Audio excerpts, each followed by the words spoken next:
Imagine a village that depends on a single well for its water. For generations, this well has provided clean, life-giving water for everyone.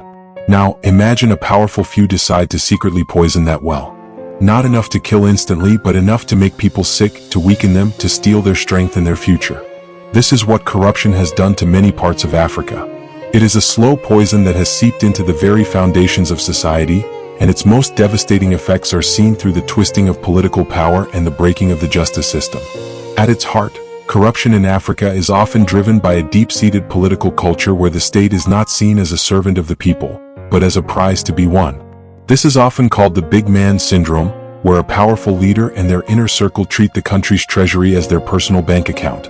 Political power becomes the ultimate goal, not for public service but for personal enrichment. Elections, which should be a celebration of democracy, are turned into brutal contests where votes are bought, opponents are intimidated, and results are often manipulated. The winner doesn't just get to govern, they get control of the nation's wealth, its oil, its minerals, its timber, and its taxes. This political influence creates a system of patronage.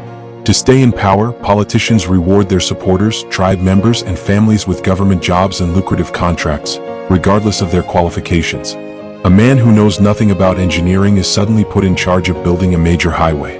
A loyal political supporter is made the head of the National Electricity Company. The result is catastrophic incompetence. The highway is poorly built and washes away in the first rainy season.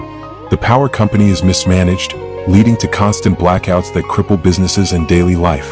The money meant for the public good vanishes into thin air. A government will announce a massive budget to build new schools and hospitals across the country.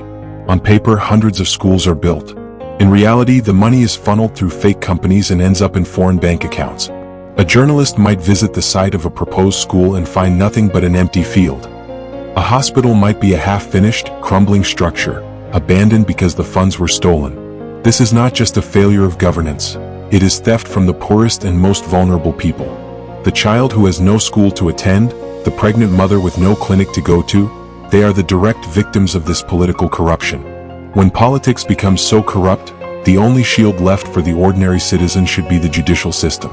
The courts are supposed to be the one place where a poor farmer can stand against a powerful politician and find justice. But in many nations, this shield has been shattered.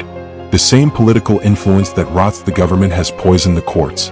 A judiciary that is not independent is merely a tool for the powerful. When judges are appointed by politicians based on loyalty rather than legal brilliance, they cannot be impartial. They owe their careers to their political masters. A judge who rules against a powerful government official risks being fired or having their career destroyed. Worse, judges can be directly bribed to deliver a specific verdict. A wealthy businessman connected to the president can steal land from a whole community, and if the community takes him to court, the case can be tied up for years until a corrupt judge, enriched by a bribe, throws it out on a technicality. This rot spreads to every level of law enforcement. The police officer on the street sees that the big fish are untouchable. They know that if they arrest a powerful man for drug trafficking or illegal mining, a phone call will be made, and the man will be released without charge. This kills their motivation to enforce the law fairly. Instead, many turn to preying on the weak. They set up illegal roadblocks to extort money from taxi drivers and market women. A citizen who is a victim of a crime might have to pay the police a bribe just to get them to investigate. The judicial system, which should be a source of security, becomes another source of fear and exploitation. The human cost of this systemic failure is immense and heartbreaking. It creates a society where merit means nothing and connections mean everything. A brilliant university graduate cannot find a job because all the positions are given to the children of the elite. An honest entrepreneur cannot start a business without being forced to pay endless bribes.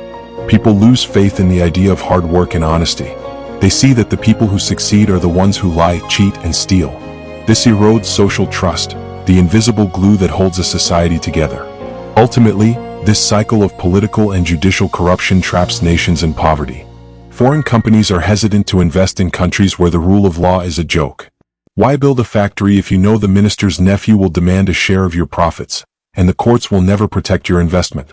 The continent's vast natural wealth, which should be funding development for all, is instead plundered by a few, leaving the majority of people with polluted lands and nothing to show for it. Africa is not poor, it is poorly managed and systematically looted. The fight against corruption is the most critical battle for Africa's future. It is a fight being waged by brave journalists, dedicated activists, and the few honest officials who refuse to bow to the system. They fight not just for transparency and good governance, but for the very soul of their nations. They are trying to clean the poisoned well so that one day, it can once again provide a future of health, dignity, and justice for all its people.